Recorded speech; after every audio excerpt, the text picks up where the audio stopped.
Hello students, good morning. I welcome you all on my YouTube channel. My name is Vishnu Gupta and we are learning biology. Here it is more than a subject. This session is for class 12 and in class 12 we are learning principles of inheritance and variation and we are at the edge of this lesson. ये lesson बहुत जल्दी एक दो दिन के अंदर complete हो जाएगा, ठीक है। और कुछ ही टॉपिक बचे हैं। या in the previous lecture I told you about the chromosomal disorder. मैंने क्रोमोसोमल डिसऑर्डर स्टार्ट कर दिया था और क्रोमोसोमल डिसऑर्डर में मैंने तुम्हें एक चीज़ बताई थी कि क्रोमोसोमल डिसऑर्डर में हमेशा क्रोमोसोम्स के नंबर ऐड हो जाते हैं, ठीक है, या कम हो जाते हैं। नॉर्मल जो कैरियोटाइप होता है वुमेन का वो कितना होता है 46, ठीक है। 46 क्रोमोसोम्स होते हैं, 44 plus XY in male and 44 plus XX in female. ये नॉर्मल कैरियोटाइप होता है। अगर इस नॉर्मल कैरियोटाइप में कोई भी क्रोमोसोमल रिलेटेड कोई भी एब्रिवेशन हो रहा है, कोई भी चेंज आ रहा है, तो उसको हम क्या बुलाते हैं? Chromosomal disorder, chromosomal genetic disorder, ठीक है। तो कल मैंने आपको एक जेनेटिक डिसऑर्डर बताया था जिसका नाम था डाउन सिंड्रोम। एक बार मैं रिवाइज करा दे रहा हूँ, फिर मैं नेक्स्ट डिसऑर्डर की तरफ बढ़ रहा हूँ, ठीक है। डाउन सिंड्रोम को सबसे पहले रिपोर्ट किया था लैंगडन डाउन ने। वो एक फिजिशियन थे, ठीक है, इसीलिए उसका नाम पड़ गया डाउन सिंड्रोम। कि what is the cause of this disorder? Trisomy, ठीक है। ट्राइसोमी मैंने कल बताया था आपको कि जहाँ पे भी सोमिक वर्ड आ जाए लास्ट में, उसका मतलब होता है क्रोमोसोम्स के नंबर क्या हो रहे हैं, क्रोमोसोम के नंबर से रिलेटेड है। तो ट्राई का मतलब हो गया 3।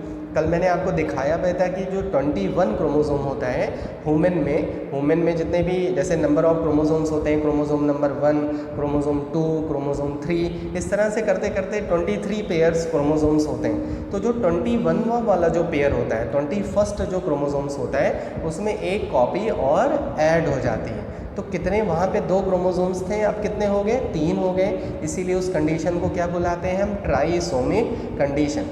ट्राइसोमिक कंडीशन होने की वजह से जो कैरियोटाइप है उसका वो ट्राइसोमिक हो जाता है और उसके मतलब जो जिसके अंदर भी ये जेनेटिक डिसऑर्डर होगा उसके अंदर बहुत ज़्यादा चेंजेस आ जाएंगे। क्या क्या चेंजेस आएंगे? उसके मेंटल रिटार्डेशन हो जाएगा, उसकी हाइट बहुत ज़्यादा नहीं होगी, ठीक है। उसके पाम क्रीजेस हो जाते हैं, पाम क्रीजेस प्रोमिनेंट होते हैं पूरी तरह से, बहुत ज़्यादा डार्क होते हैं, ठीक है। उसकी जो फिंगर्स होती है वो बहुत छोटी छोटी और फैटी हो जाती है। उसकी जो टंग होती है वो काफ़ी फैट होती है, ठीक है। उसका जो हेड होता है पीछे से वो फ्लैट होता है, क्लियर। और इनके पास कॉन्जेनाइटल हार्ट डिसऑर्डर होता है जिसकी वजह से दे can not survive after certain age, मतलब 13-14 ईयर के बाद ये सर्वाइव नहीं कर सकते।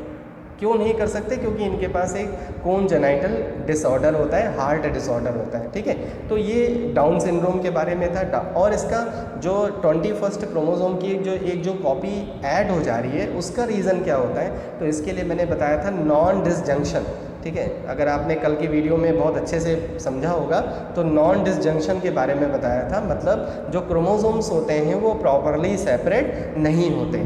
तो होता क्या है कि एक गैमीट में क्रोमोसोम्स के नंबर इंक्रीज़ हो जाते हैं। मतलब जैसे मान लो जितने भी पेयर ऑफ क्रोमोसोम्स होते हैं, जब सेल डिवीज़न होता है तो वो एक दूसरे से क्या होते हैं? वो सेपरेट होते हैं। डिसजंक्शन होता है। डिसजंक्शन का मतलब क्या होता है? सेपरेट होना, अलग होना। लेकिन अगर मान लो उनके बीच में प्रॉपर डिसजंक्शन नहीं हो रहा है, वो प्रॉपर सेपरेट नहीं हो पा रहे हैं, तो ऐसी कंडीशन को क्या बुलाते हैं? Non disjunction.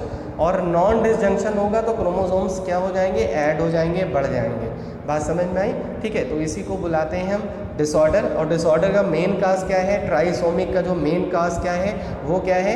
Non disjunction of the chromosome during cell division. मैंने ये भी बताया था कि आपको कि इस डिसऑर्डर के लिए फीमेल ज़्यादा रिस्पॉन्सिबल होती हैं, क्योंकि जो ओवा होता है, जो एग होता है, जो फीमेल में जो एग बनता है, उसमें अगर क्रोमोसोम्स के नंबर बढ़ जाते हैं 21st वाले तो ही ये डिसऑर्डर होता है, ठीक है। तो मेनली इसके लिए फीमेल रिस्पॉन्सिबल होती हैं। और इसके लिए सबसे मेन रीज़न मैंने बताया था कि अगर कोई भी फीमेल है जो 35 ईयर के बाद अगर बेबी बर्थ दे रही है, ठीक है, बेबी को बर्थ दे रही है, तो ऐसी कंडीशन हो सकती है। मतलब it is not always true. ऐसा नहीं कि कोई भी 35 ईयर के बाद अगर उसको बेबी बर्थ हो रहा है तो ऐसी प्रॉब्लम होगी, ऐसा नहीं है, ठीक है।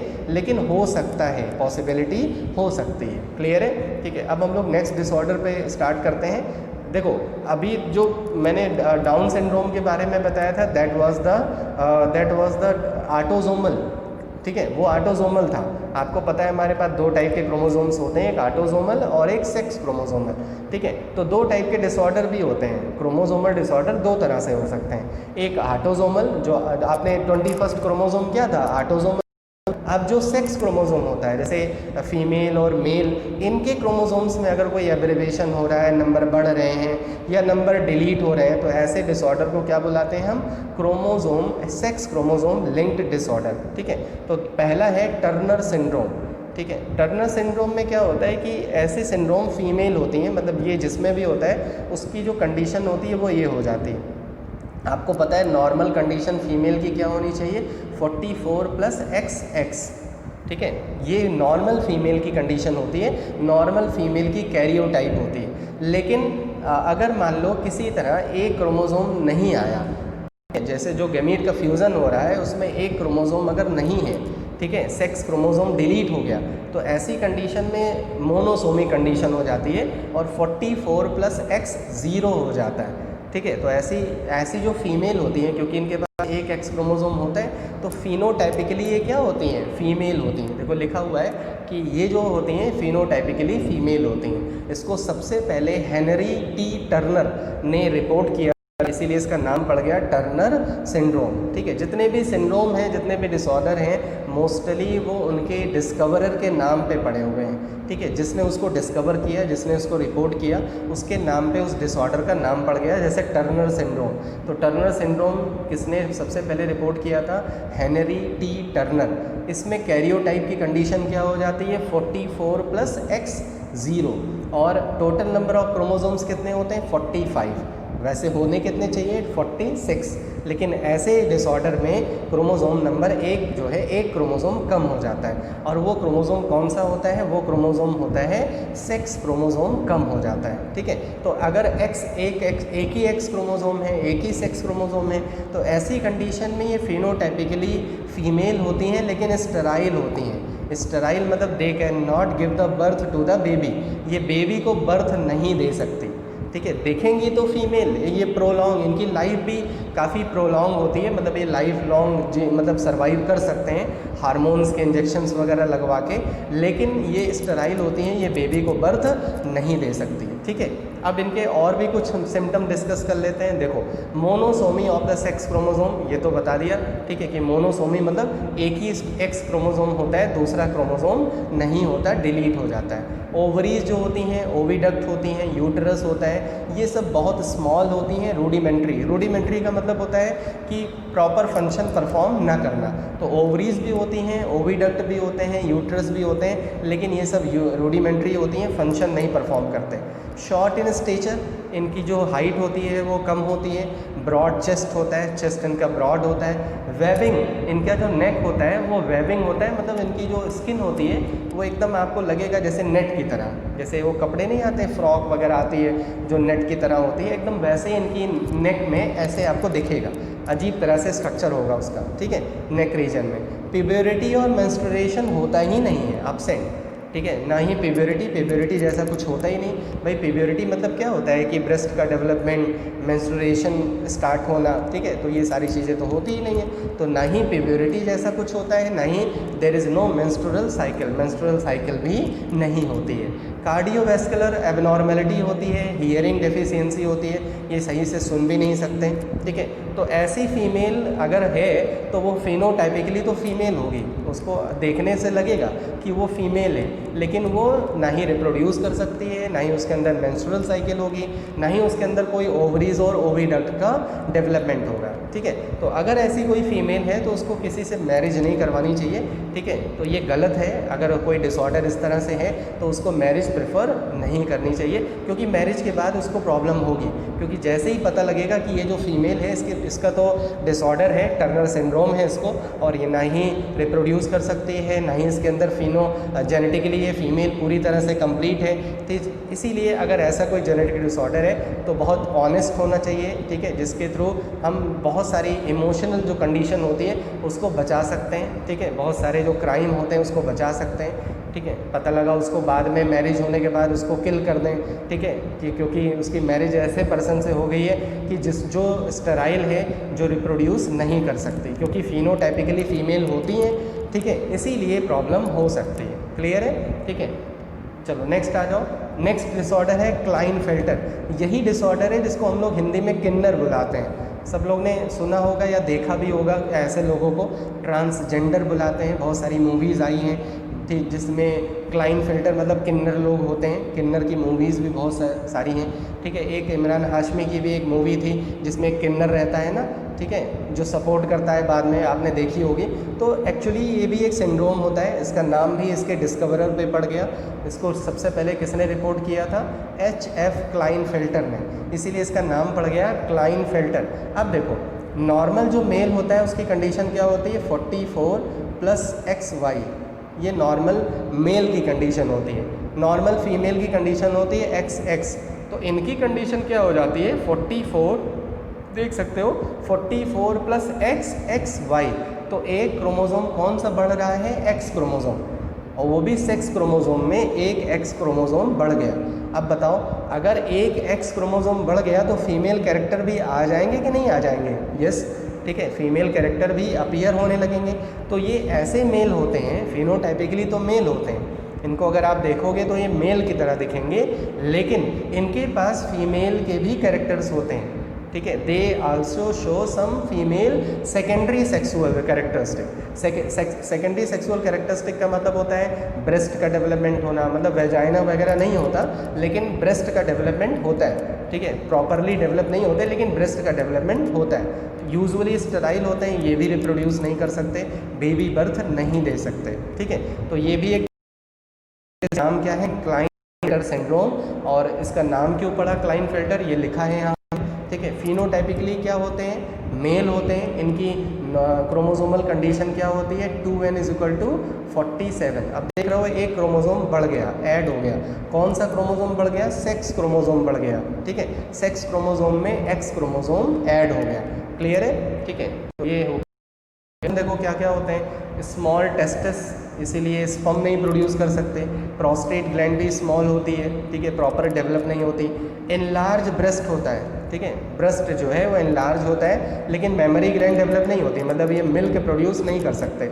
और इसी कंडीशन को बोलते हैं गाइनेकोमैस्टिया, ठीक है। तो गाइनेकोमैस्टिया किसके लिए यूज़ किया जाता है? Enlargement of breast in the male. अगर मेल में ब्रेस्ट का डेवलपमेंट हो जाए तो ऐसी कंडीशन को बोलते हैं गाइनेकोमैस्टिया। ये इंपॉर्टेंट है, पिछली साल लास्ट ईयर नीट एग्ज़ाम में भी आया था। फेमिनाइन वॉइस होती है, फेमिनिन वॉइस होती है।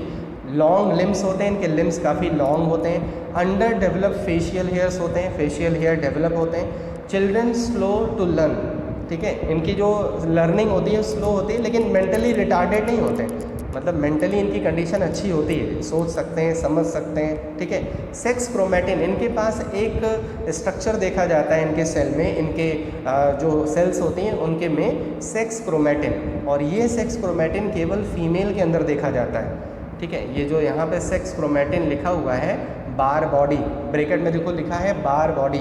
इसको एक साइंटिस्ट है जिनका नाम था बार, उन्होंने डिस्कवर किया था, इसीलिए इसको बुलाते हैं बार बॉडी। तो बार बॉडी होती क्या है? ये केवल फीमेल में देखी जाती है। फीमेल की जो न्यूक्लियर मेम्ब्रेन होती है, मतलब फीमेल में जो सेल्स होती हैं, सेल के अंदर जो न्यूक्लियस होता है, न्यूक्लियस के ऊपर जो न्यूक्लियर मेम्ब्रेन होती है, उस मेम्ब्रेन से कुछ क्रोमोसोम्स अटैच होते हैं जिनको हम सेक्स क्रोमैटिन के नाम से जानते हैं, और ये केवल फीमेल के अंदर देखे जाते हैं, मतलब ये फीमेल का कैरेक्टरिस्टिक है। अब सोचो ये फीमेल का कैरेक्टरिस्टिक है तो मेल के अंदर क्या कर रहा है? क्यों? क्योंकि ये जेनेटिक डिसऑर्डर है, इसमें एक X क्रोमोसोम बढ़ गया है। समझ में आया? तो अगर किसी के पास भी बार बॉडी है तो इसका मतलब है उसके अंदर फीमेल के कैरेक्टर भी इन्वॉल्व हो गए हैं, इनकलकेट हो गए हैं। बात समझ में आई? इसीलिए जैसे जैसे ये बड़े होते हैं इनका जो मतलब ये इंक्लाइन होते हैं फीमेल की तरह, तो फीमेल के कैरेक्टरिस्टिक डेवलप होने लगते हैं, फीमेल की तरह बिहेव करने लगते हैं, ठीक है, आपने देखा ही होगा, ठीक है। तो इस तरह से ये हो गया क्लाइनफेल्टर सिंड्रोम के बारे में, क्लियर हो गया, ठीक है। तो 2 डिसऑर्डर और हैं आपके सिलेबस में, डाउन सिंड्रोम तो पढ़ा ही दिया था मैंने प्रीवियस लेक्चर में। अब हो गया कौन सा सिंड्रोम? टर्नर सिंड्रोम और क्लाइनफेल्टर। टर्नर सिंड्रोम में फिनोटाइपिकली फीमेल होंगी और क्लाइनफेल्टर में फिनोटाइपिकली मेल होंगे, लेकिन इनके अंदर फीमेल के भी कैरेक्टरिस्टिक होते हैं। बात समझ में आ गई, ठीक है। अब उसके बाद और भी कुछ डिसऑर्डर हैं जो आपके सिलेबस में नहीं है, ठीक है। ये तो 3 क्रोमोसोमल डिसऑर्डर आपके सिलेबस में है, लेकिन कुछ और भी डिसऑर्डर हैं जो आपके सिलेबस में नहीं है, मैं उनके बारे में बता दे रहा हूँ। देखो, एक डिसऑर्डर होता है जिसका नाम है जैकब्स सिंड्रोम। ठीक है, इसका नाम बड़ा अजीब है, जैकब्स। इसको सबसे पहले एक देख सकते हो यहाँ पे नाम लिखा है जैकब का, इन्होंने सबसे पहले रिपोर्ट किया था। अच्छा ये बताओ, सब लोग ने रामायण देखी है ना? ठीक है, रामायण देखी होगी या कोई भी रिलीजियस सीरियल देखा होगा ना, ड्रामा देखा होगा, उसमें बड़े बड़े राक्षस देखे होंगे ना आपने। राक्षस कैसे होते थे? राक्षस बहुत बड़े बड़े होते थे, उनका सर बहुत बड़ा बड़ा होता था, उनके दांत बहुत बड़े बड़े होते थे। ठीक है, और उनका जो स्कल होता है, मतलब उनका जो फेस होता है, वो बड़ा टेढ़ा मेढ़ा होता है, अजीब तरह से दिखते हैं। ठीक है, तो ऐसे पर्सन को आप क्या बुला सकते हो? राक्षस बुला सकते हो। इनकी हाइट बहुत ज़्यादा होती है। ठीक है, और ये सही से बोलते भी नहीं हैं। जिन वगैरह या राक्षस वगैरह कहाँ सही से बोलते हैं? ठीक है, सही से बोल नहीं पाते हैं। इनका मेंटल लेवल बहुत सही नहीं होता, बहुत एग्रेसिव नेचर के होते हैं। ठीक है, तो जो पुराने ज़माने में जो आपने जो रिलीजियस सीरियल देखे हैं, रामायण देखा है, श्री कृष्णा देखा है, उसमें जो राक्षस होते थे ना, वो जान लो उनके अंदर ये जैकब सिंड्रोम ही होता था। वो एक टाइप का डिसऑर्डर है। ऐसी कंडीशन में क्या हो जाता है, XYY ये कंडीशन आ जाती है। ऐसी कंडीशन क्यों हो सकती है? क्योंकि जब मेल गैमीट प्रोड्यूस कर रहा है तो Y की एक और कॉपी बन जाती है, Y क्रोमोसोम की एक और कॉपी बन जाती है, और उस गैमीट में 2 Y क्रोमोसोम्स होते हैं। अब वो गैमीट अगर X क्रोमोसोम वाले से फर्टिलाइज होगा तो उसकी फिनोटाइप कंडीशन क्या हो जाएगी? XYY। समझ में आया? तो इनकी कंडीशन, इनमें भी कितने क्रोमोसोम होते हैं? 47। ठीक है, और इनकी कैरियोटाइप क्या होती है? क्रोमोसोमल कंडीशन क्या होती है? XYY। तो कौन सा क्रोमोसोम बढ़ गया? Y क्रोमोसोम बढ़ गया। ठीक है, अब अगर Y क्रोमोसोम बढ़ गया तो कंफर्म है मेल के कैरेक्टरिस्टिक बहुत ज़्यादा ही डेवलप हो जाएंगे। तो देख सकते हो यहाँ पे टॉल स्टेचर, बहुत ज़्यादा लंबे हो जाएंगे, 6.5 7 फीट 8 फीट। ठीक है, इतने लंबे हो सकते हैं। लर्निंग डिसेबिलिटी होती है, इनको सोचने वोचने की कोई मतलब एबिलिटी नहीं होती। डिलेड स्पीच होती है, बहुत धीरे धीरे बोलते हैं। डेवलपमेंट डिलेस, डेवलपमेंट जो होता है इनका डिले होता है। लार्ज टीथ होती हैं, हैंड्स बहुत बड़े बड़े होते हैं, फीट बहुत बड़े बड़े होते हैं। लोअर IQ होता है than other member of the family. अगर इनकी फैमिली में कोई और है तो इनका IQ लेवल कम होता है। एसिमेट्रिकल फेस होता है, इनका फेस बड़ा टेढ़ा मेढ़ा होता है। लॉन्ग ईयर्स होते हैं, बड़े बड़े ईयर होते हैं। तो देख सकते हो ये जितने भी फीचर हैं ये सब राक्षस से मिलते हैं। ठीक है, तो आज से राक्षस को क्या बुलाओगे? कौन सा डिसऑर्डर होता है? Jacob syndrome. ठीक है, तो XYY ये कंडीशन होती है, और ये डिसऑर्डर भी आपके सिलेबस में नहीं है। ठीक है, तो ये डिसऑर्डर नहीं है, और भी बहुत सारे डिसऑर्डर हैं जो आपके सिलेबस में नहीं है।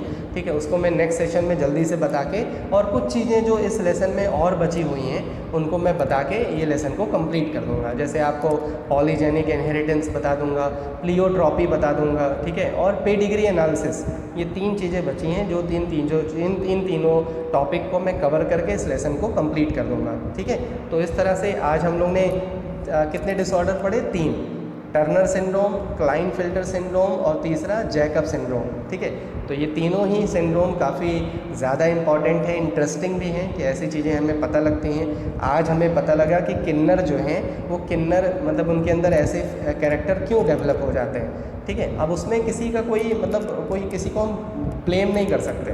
अब ये नेचुरल फिनोमेनन है, हो गया, गैमीट का प्रोडक्शन होता है, हो गया, उस पर किसी का कंट्रोल नहीं है, इसके लिए हम किसी को ब्लेम नहीं कर सकते। अब कोई कहे कि गवर्नमेंट रिस्पॉन्सिबल है इसके लिए, ठीक है, अब गवर्नमेंट काहे के लिए रिस्पॉन्सिबल हो गई इसमें लिए? ठीक है, अब अगर किसी को सिंड्रोम हो गया तो उसमें गवर्नमेंट क्या करे?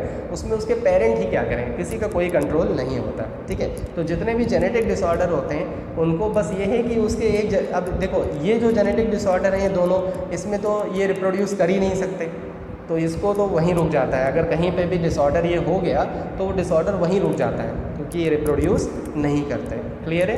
ठीक है, तो इस तरह से सेशन मैं कंप्लीट कर रहा हूँ और आपको अच्छे से समझ में आ रहा होगा। मैं आपको असाइनमेंट भी प्रोवाइड करा दूँगा इस चैप्टर के।